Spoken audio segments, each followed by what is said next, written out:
देवरी येथे एक ब्रास अवैध वाळू वाहतूक करणारी महिंद्रा पिकअप जप्त, तहसीलदार शमशेर पठाण यांची मोठी कारवाई।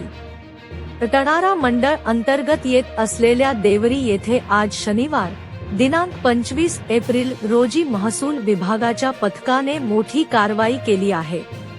एक ब्रास अवैध वाळूची विनापरवाना वाहतूक करत असताना एक महिंद्रा पिकअप वाहन रंगेहात पकडण्यात आले।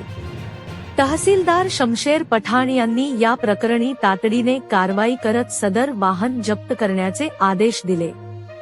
जप्त केलेले वाहन पुढील कायदेशीर कारवाईसाठी द्वनीवाडा पोलीस स्टेशन येथे जमा करण्यात आले आहे। केवळ वाहन जप्तीवरच थांबता तहसीलदार पठाण यांनी स्वतः घटनास्थळाला भेट दिली। यावेळी त्यांनी गावातील इतर अवैध रेती साठ्यांचा शोध घेऊन त्यांचे तातडीने पंचनामे करण्याचे कडक निर्देश महसूल कर्मचाऱ्यांना दिले।